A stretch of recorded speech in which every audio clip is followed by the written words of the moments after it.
கல்வியை விதைத்தவர், அறிவை வளர்த்தவர், இளைஞர் கனவுகளுக்கு சிறகுகளை தந்தவர், தமிழ் மண்ணின் பெருமையாய், தலைமுறைகளின் வழிகாட்டியாய், வாழும் வரலாறாய் திகழ்பவர், கல்வி புரட்சியின் காவலராய் இதயங்களில் என்றும் இருப்பவர், மாண்பமை டாக்டர் பாரிவேந்தர் ஐயா அவர்கள். பாரிவேந்தர் என்ற பெயர் ஒரு வரலாறு. ஜனநாயகத்தை காக்க கட்சி பெயரிலேயே ஜனநாயகத்தை வைத்து இந்திய ஜனநாயக கட்சியை உருவாக்கி தேசியத்தையும் தமிழையும் தனது இரு கண்களாக கொண்டு செயல்பட்டு வரும் டாக்டர் பாரிவேந்தர் ஐயா அவர்களை உங்களின் பலத்த கைத்தட்டலோடு, உற்சாக கைத்தட்டலோடு விழா பேருரையாற்ற அன்போடு அழைத்து மகிழ்கின்றேன். என்னுடைய பிறந்த நாளை தொடர்ந்து 3 நாட்களாக இந்த வளாகத்தில் கொண்டாடப்பட்டு வருகிறது. குறிப்பாக அந்த 3 நாட்களும் இன்றைய நாள் முக்கிய ஒரு நாளாக நாம் கருத வேண்டும். மற்ற நாட்கள் எல்லாம் எஸ்ஆர்எம் பல்கலைக்கழகத்தின் அங்கமாக இருக்கிற அந்த அமைப்பு தங்களுக்கான வழியில் என் பிறந்த நாளை கொண்டாடினார்கள். கிராமத்திற்கு சென்றார்கள், பள்ளிக்கூடங்களுக்கு சேவை செய்தார்கள், ஏரிகளை சுத்தப்படுத்தினார்கள், குளங்களை ஆழப்படுத்தினார்கள், எண்ணற்ற இளைஞர்கள் இரத்த தானம் கொடுத்தார்கள், கண் தானம் கொடுத்தார்கள். இவ்வாறாக கடந்த 2 நாட்களும் என்னுடைய பிறந்த நாளான இந்த சேவை திருநாளை முன்னெடுக்கப்பட்டு சிறப்பாக முடித்தார்கள். இன்றுதான் 3வது நாள். இந்த நாளில் காலையில் இதே அரங்கத்தில் அரங்கம் விற்க முடியாத அளவுக்கு பிதுங்கி நிற்கிற அளவிலே காலையில் இருந்தது. பேராசிரியர் பெருமக்களும் மாணவர்களும் இங்கே அரங்கத்தில் அமர்ந்து பெருமைப்படுத்தினார்கள்.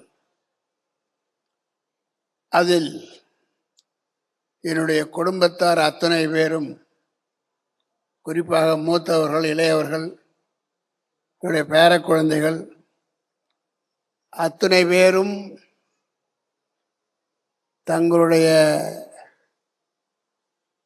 தாத்தாவை என்ன நினைக்கிறோம், அவரை எப்படி பார்க்கிறோம் என்றெல்லாம் கூட என்னுடைய பேரப்பிள்ளைகள் 5 பேரும் பேசினார்கள். ஒரு தாத்தாவாக நான் காரணம், நான் கொள்ளு தாத்தா கூட ஆயிட்டேன்.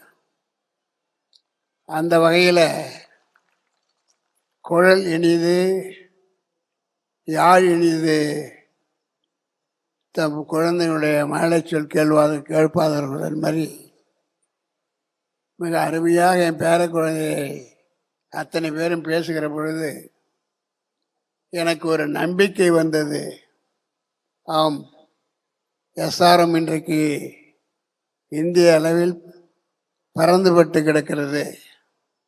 4 பல்கலைக்கழகங்களையும் 1 லட்சத்திற்கு மேலான மாணவர்களையும் இந்த குழுமத்தால் செயல்படுத்தப்பட்டு நடத்தி வரப்படுகிறது.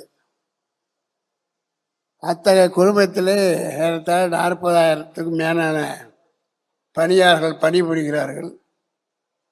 இத்தனை பேரையும் கொண்ட அந்த அமைப்பு நாளைக்கு பின்னாளில் மேற்கொண்டு எடுத்து செல்லப்பட வேண்டும்.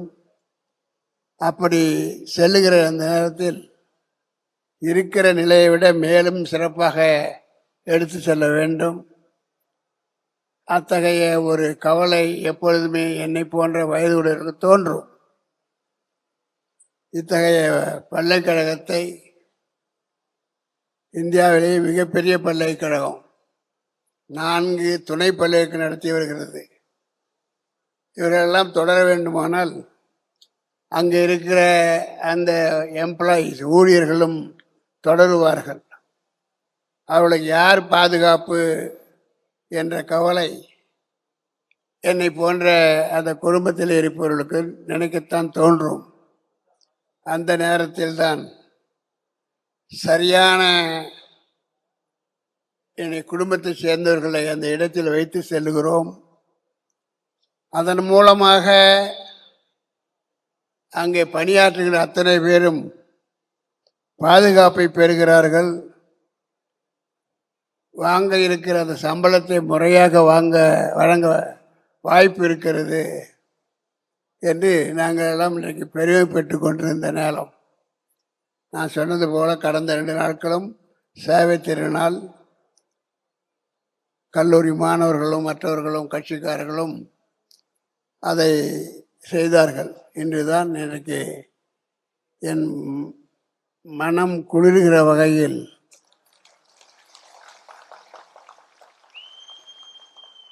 ஒரு மணியிலிருந்து நான் 5 மணி வரை குடும்ப விழா, பிறந்தநாள் விழா. பிறந்தநாள் விழா யாரால் கொண்டாடப்பட்டது என்றால் குடும்பத்தாரால் கொண்டாடப்பட்டது. அங்கே இருந்த அந்த கூட்டம் பேராசிரியர் பெருமக்கள், இந்த வளாகத்தில் இருப்பவர்கள் அதெல்லாம் நிரம்பி இருந்தார்கள்.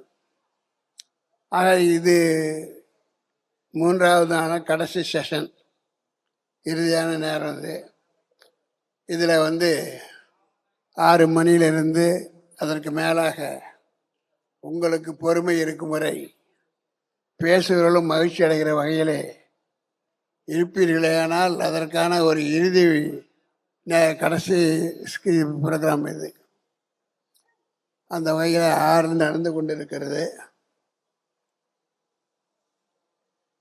திரும்ப திரும்ப என்னை பற்றி பேசுகிற பொழுது சொன்னார்கள், கல்வியாளன், பல்கலைக்கழக நிறுவனர் என்றெல்லாம் பேசினார்கள். நான் சென்னைக்கு 60 ஆண்டு காலமாகிறது. 60 ஆண்டு காலத்தில் நான் செய்த பணியெல்லாம் கல்வி பணி. உங்களுக்கு தெரியும் கல்வி எவ்வளவு முக்கியம் என்பது தெரியும்.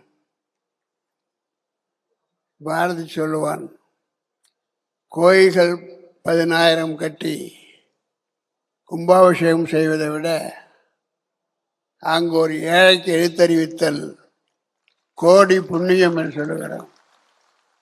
ஆகவே அந்த வகையில் எனக்கு ஆண்டவன் எனக்கு சரியான ஒரு தொழிலை காட்டி இருக்கிறான். அதனால் எனக்கு மனநிறைவோடு செய்து கொண்டிருக்கிறேன். ஏறத்தாழ 50 ஆண்டு காலமாக அந்த கல்வித்துறையிலே பணியாற்றி இருக்கிற எனக்கு நீங்கள் கல்லூரி மாணவர்கள் இல்லை, பல்கலைக்கழகத்தினுடைய மாணவர்கள் இல்லை, அவருடைய பெற்றோர்கள் நீங்கள் இல்லை என்றாலும் இங்கே இருக்கிறீர்கள். காரணம், நாம் இந்திய ஜனநாயக கட்சி துவங்கி 2011 துவங்கி ஏறத்தாழ 15 ஆண்டுகளாக அந்த கட்சியை நடாத்தி வருகிறோம். ஒரு கல்வியாளன் 50 ஆண்டுகளுக்கு மேலே கல்வித்துறையில் பணியாற்றி இதுவரைக்கும் பார்த்தா 60 ஆண்டுகள் முடிந்திருக்கிறது. இந்த நேரத்தில் உனக்கு ஏன் அரசியல் பார்ப்பவர்களுக்கு நினைக்க தோன்றும். ஆனால் என்னுடைய கல்லூரி காலங்களிலிருந்தே அரசியல் மேல் ஒரு பார்வை இருந்தது. பெரியார் பேச்சை கேட்டிருக்கிறேன், அண்ணா பேச்சை கேட்டிருக்கிறேன், நெடுஞ்செழியன் பேச்சை கேட்டிருக்கிறேன். மிக மிக சிறந்த பேச்சாளர்களுடைய உரைகளை எல்லாம் நான் கேட்டு இருக்கிறேன் என்னுடைய கல்லூரி காலத்தில். அந்த வகையில் நேரடியாக பல கூட்டங்களை கலந்து கொண்டு அங்கே பேசுவதை கேட்டு எனக்கு உள்ளுக்குள் ஒரு ஆர்வம் இருக்கிறது. அரசியல் என்றால் மேடையில் பேசுவது தமிழ் வளர்ச்சி மட்டுமல்ல, பேச்சு வளர்ச்சி மட்டுமல்ல, அதில் நாம் ஓரளவுக்கு கண்டுகொள்ள வேண்டும் என்ற அடிப்படையில் தான் இங்கே தமிழ் பேராயத்தை துவங்கினோம். தமிழ் பேராயத்தில் இன்றைக்கி எந்த ஒரு பல்கலைக்கழகமும் இன்றைக்கு நடத்தாத தமிழ் பேராயத்தில் தமிழ் வளர்ச்சிக்காகவே இன்றைக்கு தொடர்ந்து 15 ஆண்டுகளாக ஆண்டுக்கு 2 கோடி ரூபாய், இதுவரை 30 கோடி ரூபாய்க்கு மேலே இங்கே செலவு செய்திருக்கிறோம். அந்த வகையிலே தமிழுக்கும், தமிழ் சான்றோர்களுக்கும், தமிழ் எழுத்தாளர்களுக்கும், அதே போல கதை, கட்டுரை, கவிதை இதையெல்லாம் இருப்பவர்களுக்கு தமிழ்நாட்டில் மட்டுமல்ல உலகத் தமிழர்கள் எங்கெல்லாம் இருக்கிறார்களோ அவர்களையெல்லாம் கண்டறிந்து அவருடைய புத்தகங்களை, பதிவுகளை வாங்கி ஒவ்வொரு ஆண்டும் என்னுடைய பிறந்த நாளில் அதற்கான அவர்களுக்கு சான்றிதழும் மிகப்பெரிய பரிசும் கொடுக்கப்பட்டு வருகிறது. அந்த வகையில் 15 கோடிக்கு மேலே இதற்கு செலவு செஞ்சிருக்கோம். நான் எதற்காக சொல்லுவேன் சொன்னால், உனக்கு கல்வியில் ஆர்வம் இருந்தது, படித்தாய், வேலைக்கு போவதற்கு பதிலாக பல்கலைக்கழகத்தை நடத்தினாய், அதோடு நிற்க வேண்டியதானே, உனக்கு என்ன அரசியல் என்று சில பேர் கேட்பார்கள். ஆனால் ஒவ்வொரு மனிதனும் தனக்காக மட்டும் வாழ்வதில் பயன் ஏதும் இல்லை. வாழ்ந்த பிறகு அவன் என்ன செய்தான், அவன் விட்டு செல்வது என்ன என்பதை மக்கள் பேச ஆரம்பிப்பார்கள். ஆகவே தான் அந்த நேரத்தை எனக்கு கல்வித்துறையிலே ஈடுபட்டு பணியாற்றுவதன் மூலமாக தன்னிறைவு பெற்றிருக்கிறேன், தேவையான பொருள் ஆதாரத்தை பெற்றிருக்கிறேன். ஆனால் அதே நேரத்தில் மக்களுக்காக என்ன செய்தேன், கல்வியும் ஒரு சேவைதான்.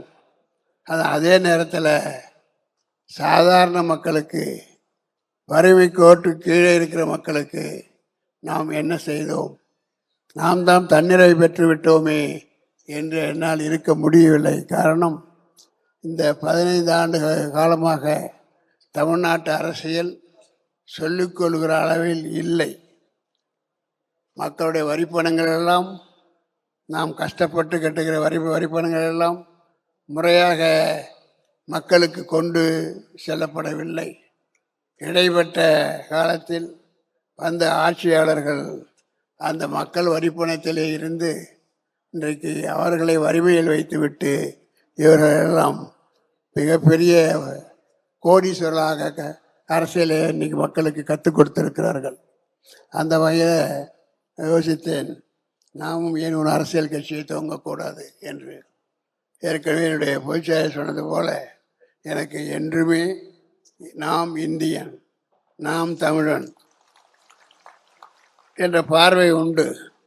அந்த பார்வையை வலுப்படுத்துகிற வகையில் எனக்கு 2014 இன்றைய பிரதமர், அன்றைய குஜராத் சீஃப் மினிஸ்டர் அவர்களோடு தொடர்பு கொண்டு இதே அரங்கத்திலே அவர் வந்து நீங்கள் மாணவர்களுக்கு பட்டமளிப்பு விழா கொடுத்தார்கள்.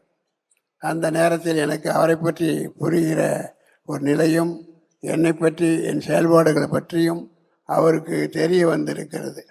ஆகவே அதன் காரணமாகத்தான் இன்றும் இன்னைக்கு என் பெயர் சொன்னால் அவருக்கு தெரிவதை விட SRM என்று சொன்னால் அவருக்கு அந்த அளவுக்கு நினைவு. ஆகவே தான் நாங்கள் அரசியல் ஏன் வந்தோம் என்று மக்கள் நினைக்கிற அவர்களுக்கு நாம் ஒரு கட்சியை துவங்கி அதன் மூலமாக ஒரு ஊழலற்ற ஒரு நல்ல கட்சிக்கு ஆதரவு கொடுப்போம். அதன் மூலமாக இன்றைக்கு நாட்டிலே வறுமை ஒழியும், ஊழல் ஒழியும், மக்கள் வரி பணம் வீணாகக்கூடாது என்ற கண்ணோட்டத்தில் தான் அன்றைக்கு 2011 அந்த அரசியல் முயற்சியை எடுத்தோம். அந்த அடிப்படையில் தான் இன்றைக்கு நான் நிறுவனராகவும், நீங்கள் அத்தனை பேரும் தலைவர்களாகவும் தொண்டர்களாகவும் இந்த கட்சி கொள்கைகளை ஏற்றுக்கொண்டிருக்கிறீர்கள். இந்த கட்சியுடைய கொள்கைகளை ஏற்றுக்கொண்டிருக்கிற சொல்லுகிற போது உங்களுக்கு ஒன்று தெரியணும். இந்த இப்போ சமீப காலத்தில் குடும்பாட்சி என்று இங்கே மைய அரசு முதல் மைய அமைச்சர்கள் முதற்கொண்டு குடும்பாட்சி ஆற்றப்பட வேண்டும், அதே போல் ஊழல் ஒழிக்கப்பட வேண்டும், இலவசங்கள் தவிர்க்கப்பட வேண்டும், பெண்களுக்கு சம உரிமை கொடுக்கப்பட வேண்டும் என்ற அடிப்படையில் ஒரு விவசாயியின் மகன் முதலமைச்சராக வேண்டும். இதுதான் நம்முடைய கொள்கை. இதை நாம் குறிக்கோளாக கொண்டு உங்களை எல்லாம் நான் அழைத்தேன், வந்தீர்கள், கட்சியை வளர்த்து கொண்டிருக்கிறீர்கள். இந்த வளர்ச்சி போதுமா? நாம் 15 ஆண்டுகளை முடித்துட்டு இருக்கிறோம். நான் என்னுடைய காலத்தில் நீங்கள் எல்லாம் கட்சியை வளர்த்து நான் எதிர்பார்க்கிற அளவுக்கு நீங்கள் ஒரு அடையாளத்தை பெற வேண்டும். அது மட்டுமல்ல, இந்த கட்சி மற்ற கட்சியோடு தோழமை கொள்கிற பொழுது, ஆமாம், இந்திய ஜனநாயக கட்சி எங்களுக்கு தோள் கொடுத்தது, பெரிய அளவில் வெற்றி பெற வாய்ப்பை தந்தது என்று நம்முடைய தோழமை கட்சிகள் பேசுகிற அளவுக்கு நாம் வளர வேண்டும். நாம் வளர்ந்து கொண்டிருக்கிறோம், ஆனால் போதாது, போக வேண்டிய தூரம் அதிகம். ஆகவே நாம் நடக்கின்ற அந்த நடவு என்பது இன்னும் கொஞ்சம் ஸ்பீடப் பண்ணணும், வேகப்படுத்தணும். ஆக என்னுடைய பிறந்த நாளில் நீங்கள் யாரும் என்னை வாழ்த்துவதற்கு வயதில்லை என்பதை நான் அறிவேன். என்றாலும் கூட நான் உங்களுக்கு சொல்லிக்கொள்வதெல்லாம் ஆணையாக, ஒரு கட்சியுடைய தலைவனாக, குடும்பத்தில் ஒருவனாக வேண்டிக் கொள்வதெல்லாம், என் காலத்தில் ஒரு கட்சியிலே வந்து சேர்ந்தீர்கள். இந்த இருக்கிற இந்த காலத்தில் நீங்கள் ஒரு அடையாளம் பெற வேண்டும். நீங்கள் சேர்ந்த அந்த கட்சிக்கும் அடையாளத்தை பெற்றுத்தர வேண்டும். பெற்றுத்தருவது எப்படி என்பதை நீங்கள் அறிவீர்கள், நாடறியும். அதுதான் சட்டமன்றத்திலோ பாராளுமன்றத்திலோ உள்ளாட்சி தேர்தலிலோ நீங்கள் பங்கு பெற்று, ஆமாம், இவர்களெல்லாம் இந்திய ஜனநாயக கட்சியை சேர்ந்தவர்கள் என்று மக்கள் பேசுகிற அளவில் நீங்கள் வளர வேண்டும். நீங்கள் வளர்வதன் மூலமாக உறுதியாக இந்திய ஜனநாயக கட்சி வளரும். அதன் மூலமாக எனக்கும் பெருமையாக இருக்கும். கற்றவனுக்கு பெருமை யாரால்? பிள்ளைகளால். அரசியல் கட்சி துவங்கியுடைய பெருமை யாரால்? தொண்டர்களால், தலைவர்களால், கொள்ளை பிடிப்பால். ஆகவேதான் அந்த 2 நாட்களும் நாங்கள் விழா எடுக்கப்பட்டு அதில் நான் ஒரு முக்கிய ஒரு பொருளாக நான் வைக்கப்பட்டிருந்தாலும் கூட, இந்த இறுதி செஷன் முடிவு உங்கள் வந்திருக்கீங்க. நான் இப்போ தொண்டர்கிட்ட சொல்லிக்கொள்வதெல்லாம், நாம் நீங்கள் இந்த 15 ஆண்டுகள் என்பது மிகப்பெரிய தூரம், மிகப்பெரிய காலம். ஒருவருடைய வாழ்க்கையில் 5 ஆண்டு 10 ஆண்டு என்பதெல்லாம் வளர்ச்சி பெறுகிற ஒருவனுக்கு ஒரு பெரிய காலத்தை நீங்கள் செலவழித்து இருக்கிறீர்கள். இந்த 15 ஆண்டு காலத்தில் நீங்கள் எவ்வளவு பேர், எவ்வளவு தூரம் நடந்திருப்பீர்கள், எத்தனை ஊர்களுக்கு போயிருப்பீர்கள், எத்தனை விழா கொண்டாடி இருப்பீர்கள். அதற்கான செலவை எல்லாம் யார் தந்தது? ஒருவேளை சிறு பகுதி நான் கொடுத்திருக்கலாம், ஆனால் பெரும்பகுதியை நீங்கள் செய்தீர்கள். இவ்வளவு பணத்தையும் நேரத்தையும் செலவிட்டு விட்டு நாம் பாதியிலே விடுவதற்காகவா நாம் கட்சியை துவங்கினோம்? அந்த உறுதிமொழி எடுக்க வேண்டும். இந்த பிறந்த நாளில் நான் உறுதியாக சொல்லுகிறேன், உங்களால் முடியும்.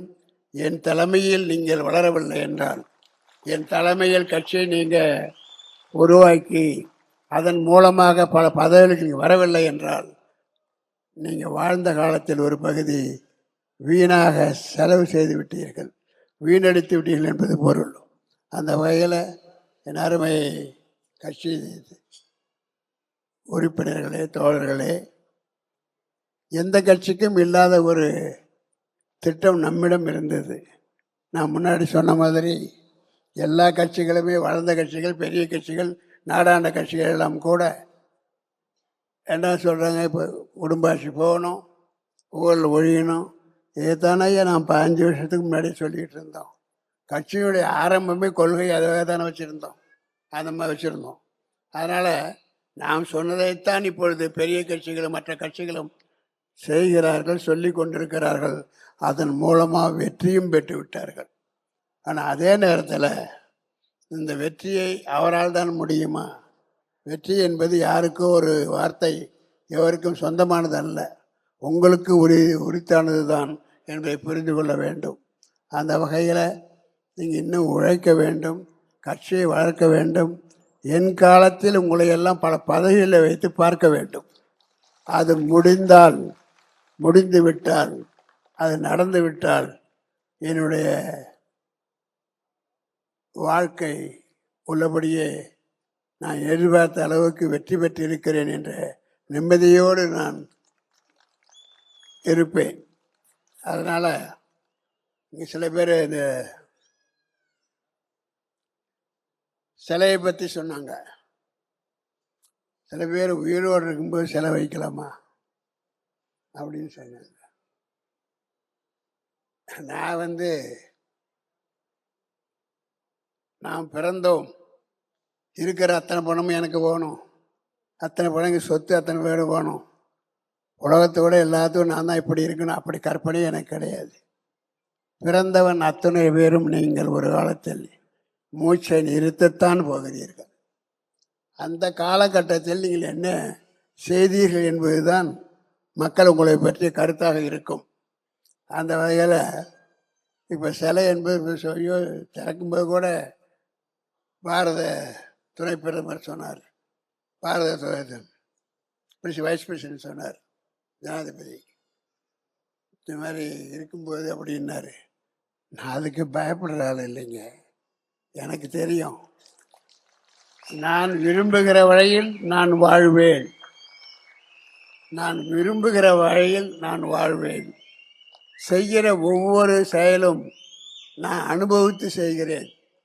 ஆகவே இது மாதிரி இன்னும் ஒரு வாரத்தை சொல்ல போனால் நீங்கள் எதிர்பார்க்க மாட்டீங்க. இருந்தாலும் செய்தி இருக்கிறது.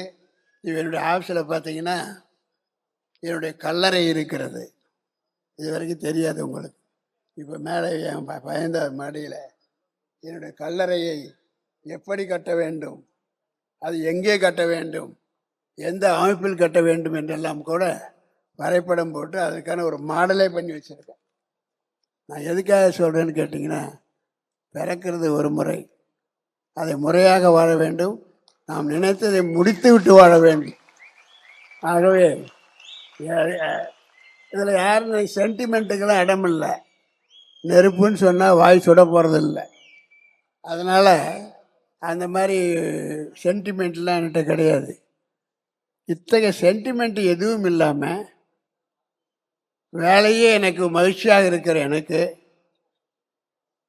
ஏன் என்னால் மற்ற எல்லா துறைகளிலும் என்னுடைய பிள்ளைகள் உங்களுக்கு தெரியும், மருத்துவம் பண்ணுறாங்க, மீடியா பண்ணுறாங்க, இன்னும் பல பல தொழில்கள் இருக்கிறார்கள், வெற்றி பெறுகிறார்கள். நான் மகிழ்ச்சி அடைகிறேன்.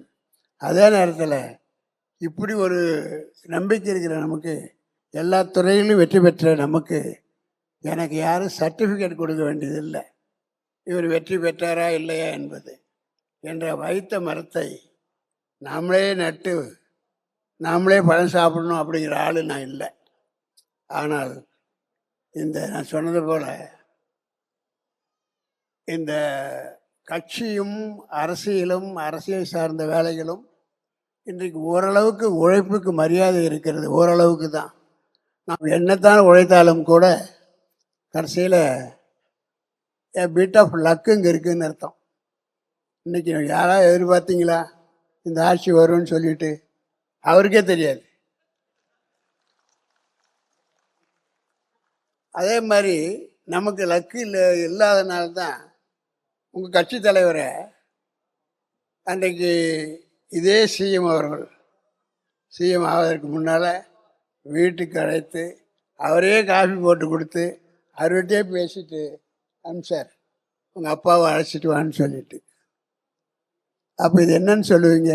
விதியை உங்களுக்கு அதிர்ஷ்டம் அழைக்கிறது. 15 சீட்டு வரைக்கும் தரேன்னாங்க. செங்கோட்டையன் தான் அழைச்சிட்டு போனவர். ஆனால் நம்ம 2 சீட்டை வாங்கிட்டு என்ன பண்ணுறோம்? தோத்துட்டு நிற்கிறோம். இது காரணம் என்னன்னு கேட்டிங்கன்னா, மக்கள் இன்னும் சிந்திக்க தொடங்கவில்லை. அரசியலில் இளைஞர்கள் வர ஆரம்பித்து விட்டார்கள். அவர்கள் பல சிந்தனைகளோடும் ஒப்பீடு முறைகளும் பார்ப்பார்கள். அந்த ஆட்சி அப்படி, இந்த ஆட்சி இப்படி, இவர் இப்படி. ஆக இனிமேல் இன்னைக்கு அரசியலுக்கு வர வேண்டுமானால் கோடம் பக்கம்தான் போகணும். இதெல்லாம் பண்ண முடியாது.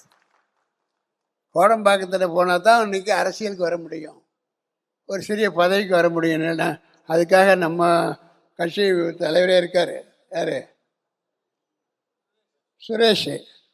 நான் அவரை சொல்லலை, நான் யாரையும் குறிப்பிட்டு சொல்லலை. அரசியல் என்பது அது அத்தனை பேருக்கும் உரித்தானது, அதை யாரும் தவிர்க்கவும் முடியாது, அதே இந்த உரிமையும் கூட. ஆனால் அதே நேரத்தில் மற்ற துறை எண்ணற்ற துறைகள் இருக்கிறது. பார்த்தீங்கன்னா 60லேருந்து நான் பார்க்குறேன், தொடர்ந்து அண்ணா கட்சி ஆரம்பித்தார் இல்லையா 49, அப்போ இருந்து கூட அண்ணா வெற்றி பெற்றார், ஆட்சி அமைத்தார் என்பதெல்லாம் இல்லை. எம்ஜிஆர் இருந்தார், எம்ஜிஆர் முகத்தை காட்டினார், எம்ஜிஆர் வெற்றி பெற செய்தார், அதுதான் வரலாறு. ஆகவே அந்த சிந்தனை ஒரு காலகட்டத்தில் முடிவுக்கு வர வேண்டும். எதுக்காக படிக்கிறீங்க? சிந்திக்க முடியாவிட்டால் நீ படிக்கிறதுல பயனே கிடையாது. ஆக சிந்திக்கணும். நிறைய இளைஞர் இன்னைக்கு வந்து விட்டீர்கள், அன்றைக்கெல்லாம் பொழுதுனைக்கும் இதில் இருக்கிறீங்க, ஆப்பில் இருக்கிறீங்க. அதனால் நான் சொன்ன மாதிரி ஒரு 16 ஆண்டு காலம் எனக்கு இழப்பா என்றால் இழப்பு இல்லை. அந்த இழப்பு தெரியாத அளவுக்கு என்னுடைய தொழில் வலுவாக இருக்கிறது. ஆனால் உங்களுக்கு எத்தனை பேர்த்துக்கு கட்சியில் சேர்ந்ததுனால உங்கள் தொழில் கெட்டிருக்குமோ எனக்கு தெரியாது, இழப்பு ஏற்பட்டிருக்குமோ எனக்கு தெரியாது. ஆனால் அதே நேரத்தில் இழந்ததை திரும்பி பெற வேண்டுமானால் இந்த கட்சியில் இருக்கிற அத்தனை பொறுப்பாளர்களும், இன்றைக்கி பார்த்திங்கன்னா நமக்கு தெரியும், நம்ம கட்சியில் மட்டும்தான் 234 மாவட்டங்கள், ஒவ்வொரு சட்டமன்ற தொகுதியும் ஒரு மாவட்டங்கள். இப்போ சில பேர் அதை பின்பற்றுறாங்க. இப்போ கூட திமுக 2 சட்டமன்ற தொகுதிக்கு ஒரு எம்எல்ஏ தொகுதிக்கு ஒரு மாவட்ட தலைவர் போடுறாங்க. அவர்கள் சிந்திப்பதை விட நாம் முன்னாடியே சிந்தித்து விட்டோம். அதனால் இன்றைக்கு சகோதரர் நயினா நாகேந்திரன் அவர்களுக்கு சொல்லிக் கொள்கிறேன், எங்களுடைய வலு உங்களுக்கு எப்படி தெரியும் என்று எனக்கு தெரியுமோ தெரியாதோ, நான் இன்று சொல்லுகிறேன். எங்கள் பொதுச்செயலாளர் இங்கே இருக்கிறார், தலைவர் அங்கே இருக்கிறார், அதை கேட்டு பாருங்கள். 234 தொகுதிக்கும் அந்த தொகுதி ஒரு மாவட்டமாக்கி அதில் ஒவ்வொரு மாவட்ட செயலாளர், பொருளாளர், அதே போல் ஒரு தொகுதிக்கு எத்தனை பொறுப்பாளர்கள் போட முடியும். 400 லட்சம் பொறுப்பு வருது. ஒன்றியம், கிளை, அணிகள் எல்லாம் வந்து 400 லட்சம் பொறுப்பு இருக்குது. ஆக அந்த வகையில் நமக்கு ஒரு இடைக்காலத்தில் நான் சிந்தித்த ஒரு கருத்து அது. அந்த வகையில் தான் இன்றைக்கு நம்முடைய 234 இதில் சட்டமன்ற தொகுதிக்கும் பொறுப்பாளர்களை போட்டு இருக்கிறோம். எனது கட்சிக்கு உறுப்பினர் வேண்டாம் சொல்லியிருக்கேனா? என்னுடைய கட்சிக்கு உறுப்பினர் வேண்டாம், பொறுப்பாளர்கள் மட்டுமே வேண்டும். இந்த வகையில் எங்களுக்கு 214 தொகுதிக்கும் இன்னைக்கு பொறுப்பாளர்கள் ஒரு சட்டமன்ற தொகுதிக்கு 450 பொறுப்பு வருது. அப்போ 200 பார்த்தா பெரிய அளவில் ஒரு எண்ணிக்கை வாக்கு வரும். அதனால் அந்த முறையில் நீங்கள் யார் உங்களுக்கு பொறுப்பை போடுகிறீர்களோ அவர்களை உண்மையாக உழைப்பாளர்களாகவும் கட்சியில் ஆர்வமுள்ளவர்களாகவும் கட்சியில் சின்சியராக செயல்படுறவர்களான கருத்தில் கொள்வேன். அந்த வகையில் நீங்கள் எனக்கு இழந்தது குறைவு, ஆனால் உங்களுக்கு மிகப்பெரிய இழப்பு. அதை நாம் எப்படி சரி கட்டுவது என்றால், மக்களுக்கு சேவை செய்ய வந்தீர்கள். வந்த பிறகு பதவி கிடைச்சா தானே அப்புறம் சேவை செய்கிறது. ஆக அத்தனையும் பதவி பெற வேண்டுமானால் மக்கள் நம்பிக்கை பெற வேண்டும், மக்களிடம் செல்ல வேண்டும். அவருடைய நம்பிக்கை பெற்ற பிறகு நீங்கள் அத்தனை பேரும் வருங்காலத்தில் ஏதோ நாளைக்கு நடக்க போகிற விஷயம் இல்லை, நிச்சயமாக உங்களுக்கு எதிர்காலம் இருக்கிறது. குறிப்பாக இந்திய ஜனநாயக கட்சியின் மூலம் நல்ல எதிர்காலம் இருக்கிறது. வருங்காலத்தில் நீங்கள் அத்தனை பேரும் இன்னும் வேகமாகவும் விறுவிறுப்பாகவும் இளைஞர்களை அதிகாரிகள் சேர்த்து இந்திய ஜனநாயக கட்சி இருக்கிற தமிழ்நாட்டில் இருக்கிற பெரிய கட்சிகள் ஒன்று என்று சொல்லுகிற அளவுக்கு உங்கள் உழைப்பு இருக்க வேண்டும். அந்த உழைப்பு இருந்தால் மட்டும்தான் உங்களுக்கு அடையாளம், எனக்கு அடையாளம், நம்ம எல்லா முயற்சிக்கும் பயனுள்ளதாக இருக்கும் என்று கூறி, இந்த நேரத்தில் உங்களை எல்லாம் யாரும் நீங்கள் வாழ்த்த முடியாது. இப்போ என்னை பார்க்கறது ஆசீர்வாதம் தான் பெற முடியும். உங்களை உங்கள் சில பேர்த்துக்கு அப்பா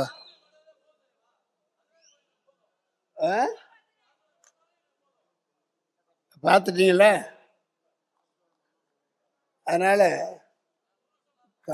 கடுமையாக உழையுங்கள், நிச்சயமாக கட்சிக்கு பெருமை சேருங்கள் என்று கூறி இந்த நாளில் நான் உங்கள் அத்தனை பேரையும், உங்களையும் உங்கள் குடும்பத்தாரையும் அதே போல இருக்க அத்தனை பேரையும் வாழ்த்துகிறேன், ஆசீர்வாதம் செய்கிறேன். இந்த நேரத்தில் நாம் எந்த கட்சியில் நாம் தோழமை கொண்டிருக்கிறோமோ, என்டிஏ மோடி அவர்களுடைய தலைமையில் நடக்கிற அந்த கட்சி, தமிழ்நாட்டில் நயினார் நாகேந்திரன் சகோதரர் அவர் வழிகாட்டுதல் நடக்கிற அந்த கட்சி, அதில் நாம் தொடருவோம். அவர்கள் மட்டும்தான் இந்திய பார்வையோடு இருக்கிறார்கள். நம்ம கட்சி பெயரே இந்திய ஜனநாயக கட்சி. இதையெல்லாம் புரிந்து கொண்டு நம்முடைய நட்பும் தோழமையும் தொடரும் என்று கூறி இந்த உங்களை எல்லாம் வாழ்த்தி வாழுகிறேன். நன்றி, வணக்கம்.